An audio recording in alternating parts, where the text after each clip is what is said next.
Welcome back to Joe Stunner Boxing. By now you will know that Naoya Inoue is the new WBC WBO super bantamweight champ. He knocked out Stephen Fulton in 8 rounds, the previous champ. So his first fight at super bantam, and already the incredible Naoya Inoue is now a unified champ. What an incredible performance! What an unbelievable fighter he is. But let's ask ourselves, how far can he go? How much further can you get up there? You know, it's they have weight divisions for a reason, but you got to ask yourself, this guy's good. This guy's good, and size, yeah, size does matter, but you know, you wouldn't put it past him conquering other weight divisions. But let's start with super bantamweight, which is where he is, because there's another guy who's got a couple of belts, and that is Filipino Marlon Tapales, who's currently 37 wins with 19 knockouts, 3 defeats, 2 of which are by stoppage.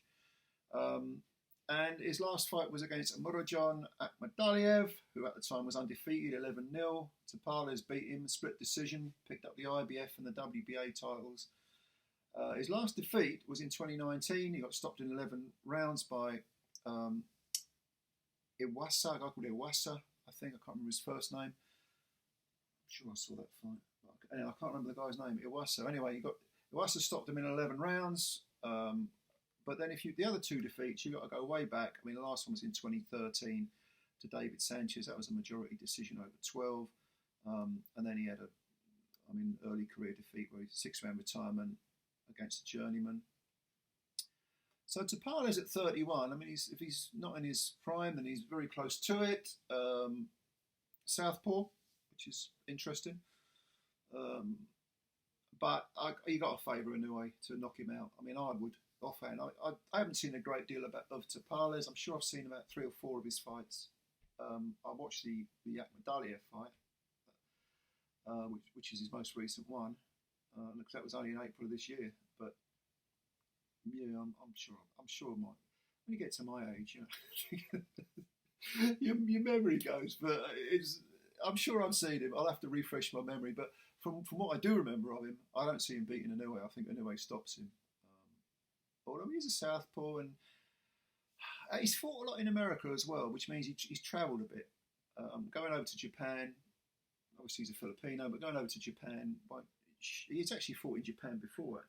Actually, if you look at his box record, I think he fought once in Japan before, once or twice anyway. And so he's used to that, used to being on the road, which is good, which is a good thing. But no, I see him getting stopped by Inoue, to be honest with you, and Inoue becoming. This fight will probably be made before the end of this year, 2023, and we're gonna end up with a guy in Inoue probably who's an undisputed champ at 2 weights, and he's done it in 2 years. You know, or unified titles, both titles, possibly within a year, within one, not a calendar year, but an entire year. Amazing fighter, Inoue. So yeah, that's the super bantams. But let's say after he's done with them, Inoue moves up to featherweight, which is the next stop off. Now, yeah, I mean, let's go through them. Again, I'll do the champions. I won't do all the contenders, otherwise we'll be here all bloody day. But the one featherweight champ that springs out, being English, is Leigh Wood, because he's scored a revenge win over Mauricio Lara, WBA world champ at the moment. Big guy for the weight. Currently has 27 wins with 16 KOs, 3 defeats, 2 by stoppage, no draws. That's his record. He's 34, so getting up there a little bit in age, but beat Kanzu in a 12-round fight, stopped him in the last round. We know about the Michael Conlan fight, proved he could come off the floor. Got nailed early, but brilliant fight against Conlan and stopped him in the 12th round. Then got stopped by Lara in 7, which was a 1-punch stoppage. It wasn't like he was being outboxed. He wasn't. He was winning that fight. And then he outboxed the over-the-weight, very lethargic Lara in the rematch. And prior to those fights, of course, he lost the majority decision to Jazza Dickens, which you would say, blimey, how did that happen? And that was only in 2020. It wasn't that long ago, just over 3 years ago. Then he came back, beat Reece Mould, and then he went on this run, this WBA title run, which is brilliant.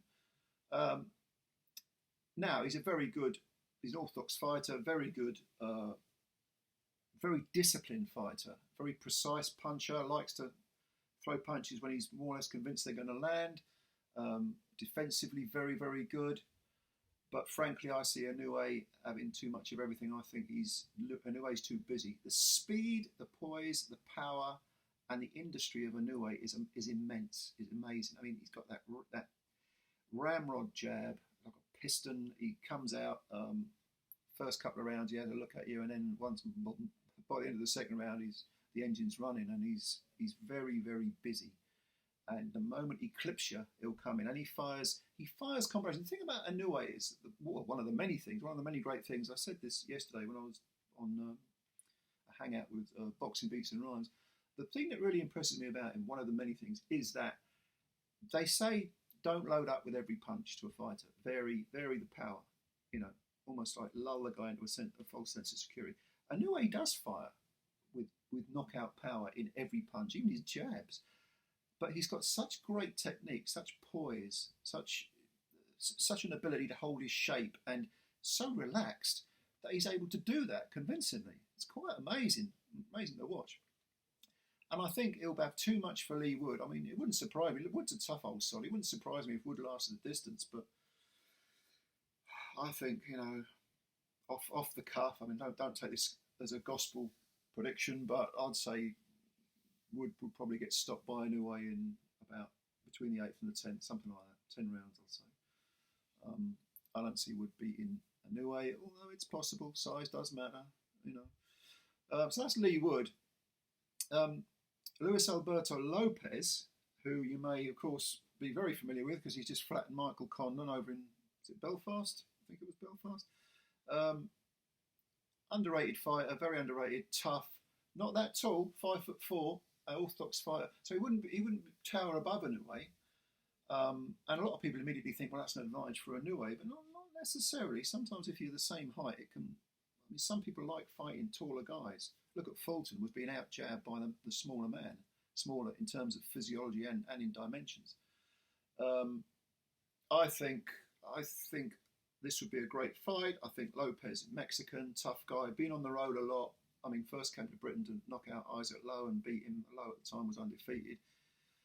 Came over and won a split decision over, was it majority decision, I think it was, over Josh Warrington, and then knocked out Conlon over in Belfast. I mean, and he's fought in America as well. This guy's used to being on the road, so going to Japan wouldn't bug him.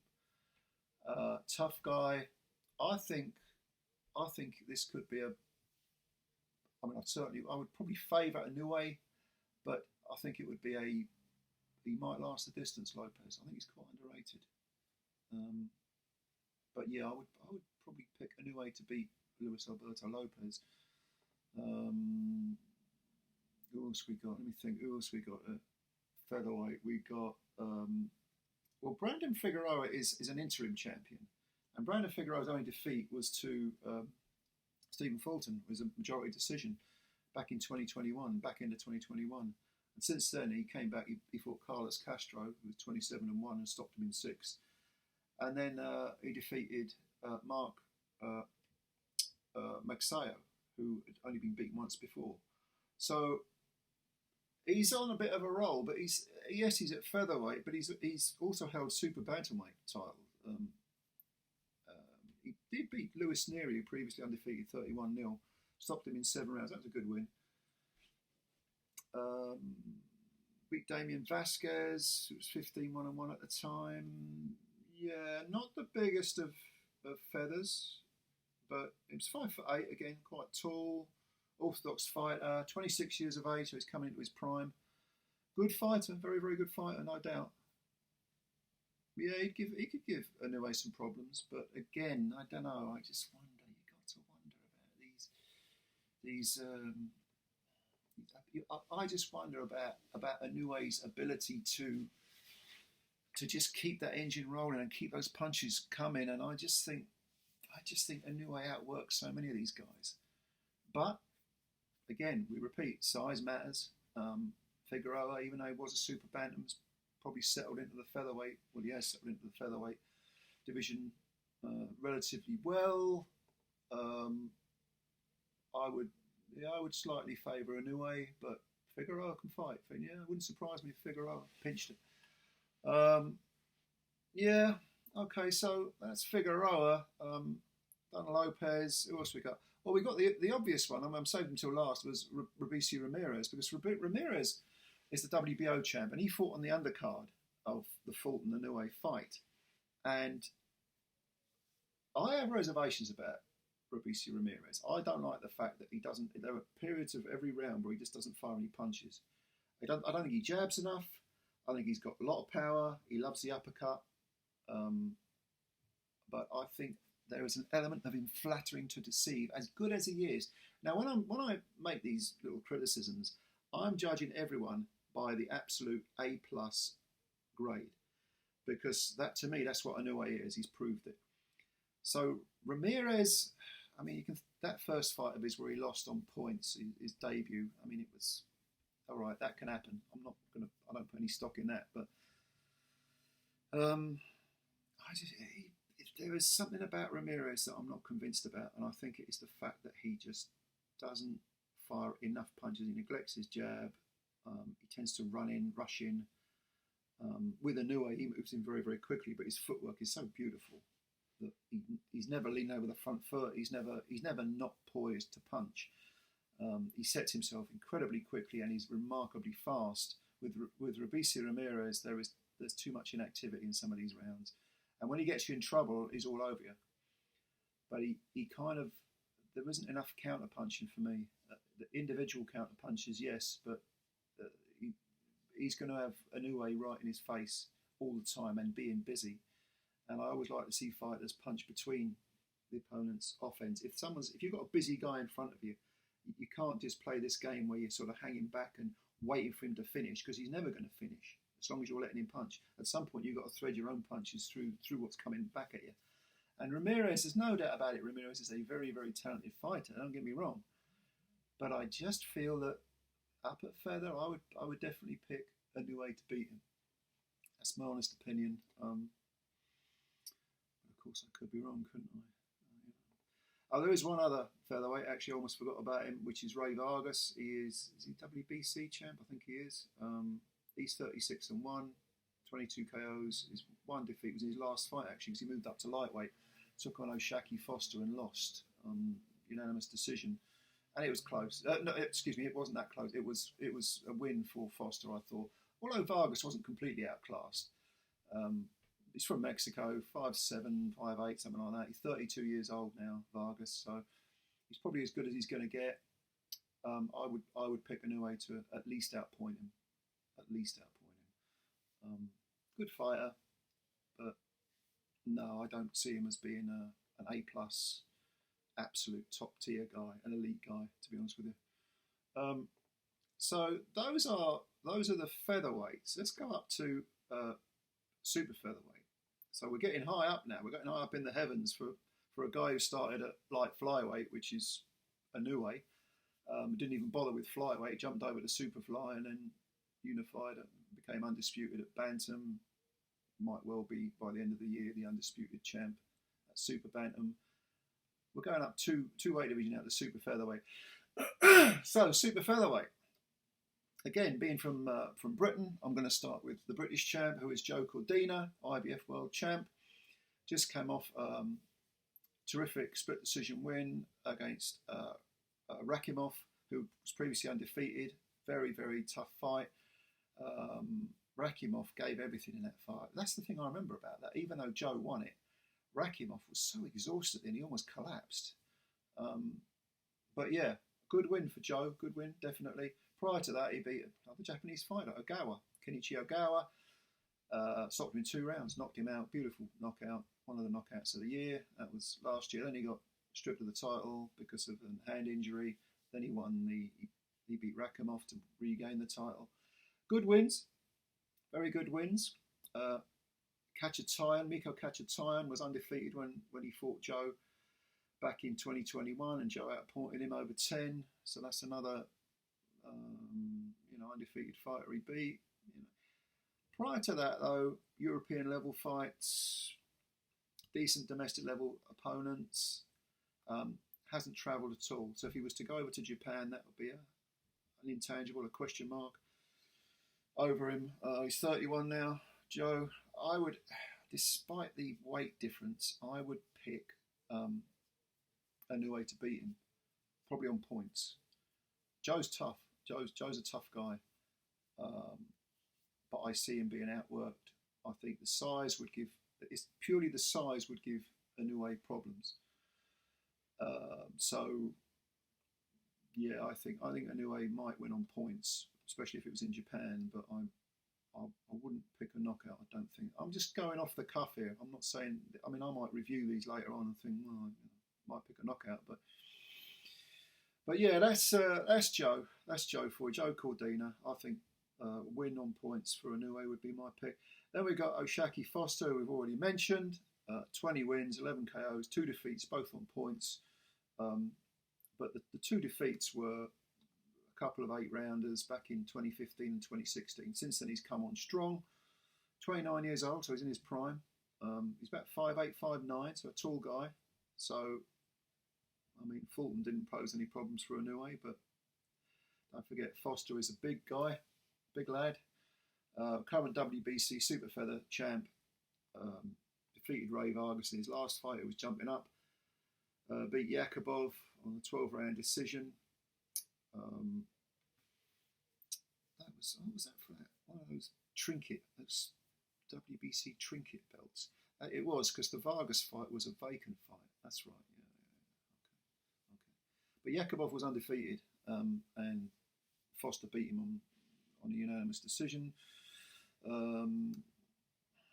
Hasn't really, if you look down his record, he hasn't really fought many killers, Foster.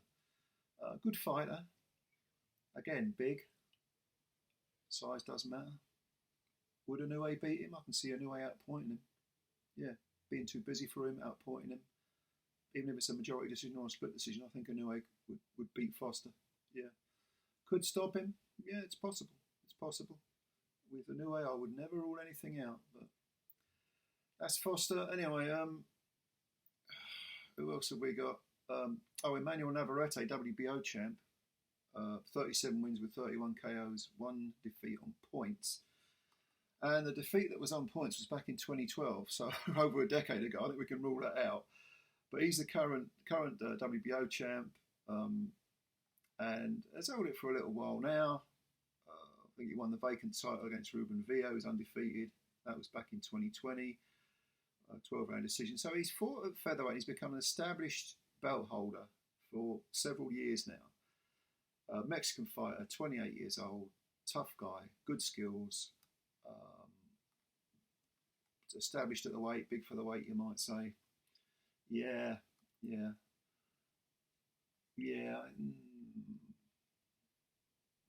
mean, yeah, if you go down his record, I think he was fighting at super bantam, maybe even bantamweight back in the day. But I think he's now filled out into the featherweight division, and I would say he's clearly going to be bigger than Inoue. He's very, very tough. Yeah, feasible that Inoue could beat him, but again, I would sort of balk at the idea of Inoue stopping him.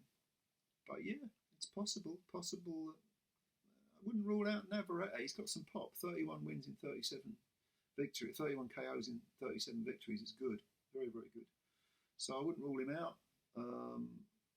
Yeah, it's possible. I might even make that a 50-50 fight. Or wouldn't surprise me if Navarrete got a decision over Inoue. But Inoue's the type of guy where he seems to enjoy fighting bigger guys, or at the very least guys who've got bigger dimensions. Yeah. Who else we got in that division? What have we been through now? Cordina. Hector Luis Garcia, WBA champ. 16 wins, 1 defeat. And the defeat was in his last fight. It was against Gervonta Davis. Got stopped in, that was back in January this year. Got stopped in 9 rounds, but went up to lightweight. Davis is very good. You can argue that Garcia isn't a lightweight. 31 years old now, Garcia, Dominican Republic fighter, 5'9". Again, we're talking size. Inoue's taking on a much bigger man. Beat Roger Gutierrez for the WBA title, and then jumped up and fought Tank. But if you look at the rest of his record, When he beat Chris Colbert, who was 16-0 at the time, that was back in 2022, so not that long ago, about 18 months ago. It's not filled with absolute killers, but at the same time, a decent fighter, Hector Luis Garcia. Would he be able to hold off Inoue, even though he's much the bigger man? Yeah, I don't know. I'd pick Inoue to win that one, to be honest with you. And again, this intangible of weight is always the deciding factor. If all these guys were the same size as Inoue, I'd be picking Inoue easily over all of them. But no, I think Inoue might beat Garcia. And we're talking, we're up there now. I mean, Christ, we're talking, we're in the 130 division now. So yeah, now of course we've got to move to lightweights, and here is where I would draw the line. I don't think Inoue gets on with the lightweights, not just because there is the obvious difference in size, but because the lightweight division is absolutely stacked. I mean, Haney's moved up, okay, so he's still undisputed champ. You've got Gervonta Davis. You've got Shakur Stevenson, who's now at lightweight. I know I said I'd concentrate on the champs, but these belts are going to become fragmented. Would I give Inoue a chance against Tank? No. I think Tank would be a red-hot favourite there. Do I think Shakur Stevenson would beat Inoue? Yes, I do. So I'm not going to go through the lightweights because I think that's a little bit too much. It's probably a bridge too far. But nevertheless, I do see world titles in the future of Inoue at featherweight and super featherweight. I think it's perfectly feasible. I don't know whether he unifies those divisions like he's probably going to do at super bantam and like he has done at bantam. But yeah, more world titles in more weight divisions to come. And I think before the end of his career, Naoya Inoue, if he's not already the greatest Japanese fighter of all time, I think he probably is, even though his career is still going on. Fighting Harada, great fighter, but I think Inoue's probably surpassed him. I think probably he'll have belts in 6 divisions, probably, and in many of those divisions, multiple belts. So that's really a food for thought little overview of how far can Naoya Inoue go. An amazing fighter. Let me know your thoughts. Do you agree with what we've talked about here, or do you have any? Do you think maybe Inoue would find it easier than I think in some of those higher weight divisions, or do you think no, he's too small? Some of these guys I've mentioned would beat him. Let me know your feelings. Let me know your thoughts. Comments below as always. It's always great to read your comments. Thanks for subscribing. Hit the subscribe button if you're new. That would be fantastic. And like the video if you liked it. And like I say, I will answer your comments as soon as you leave them. Thanks a lot, gentlemen, ladies. Speak again soon. Bye for now.